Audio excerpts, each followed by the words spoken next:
இத்தனை வருஷமா நீங்க எல்லாரும் நம்ம உறுப்புகளில் மிக முக்கியமான உறுப்புன்னு எதை நினைப்பீங்க? ஹார்ட். சில பேர் நினைப்பாங்க பிரெயின், லங்ஸ், அப்படிதான் நினைச்சிட்டு இருக்கோம். உலகத்தில் புதுசாக ஒரு ஐடியா இப்போ வந்திருக்கு.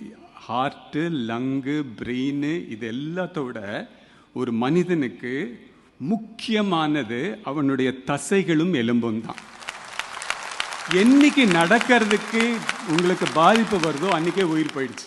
என்னைக்கு யூ ஆர் டிபெண்ட் ஆன் மற்றவங்களை நடக்க முடியாமல் ஸ்டேஜுக்கு போனான்னா அது ப்ராப்ளம். சார்கோபீனியா கூகுள் பண்ணி பாருங்க.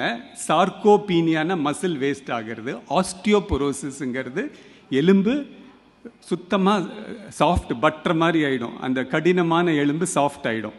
ஏன் இது சொல்ல வரேன்னா, 30 வயசுலையும் 40 வயசுலையும் நம்ம உடம்பை எப்படி வச்சுக்கிறோமோ it reflects on 70 and 80 years. அதனால இந்த தசைகளை தளர்ச்சியாக விடாதீங்க. அப்புறம் எலும்பு சக்தி வாய்ந்த இருக்கணும்னா சன்லைட் வேணும்.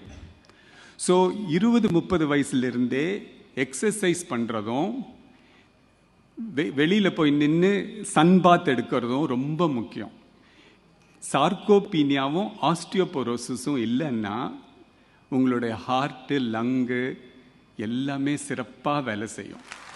ஸோ அதனால் இன்றைக்கி ஒரு பெரிய மெசேஜ் உங்களுக்கு கொடுக்கணுன்னா, வாக்கிங் போகிறது, சன்பாத் எடுக்கிறது, ரிட்டையர் ஆனதுக்கப்புறம் வீட்டுக்குள்ளேயே உட்காந்துட்டு டிவி பார்த்துட்டு இருக்கிறது எல்லாம் விட்டுட்டு ஒரு நாளைக்கு இவ்வளோ தூரம் எக்ஸசைஸ், இவ்வளோ தூரம் சன்லைட் அப்படிங்கிறது கண்டிப்பாக நீங்கள் கொண்டு வரணும்.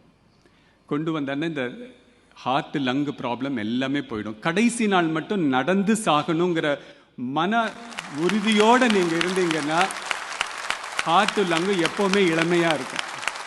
ஸோ இது ரொம்ப முக்கியமான செய்தி. அலட்சியப்படுத்த வேண்டாம்.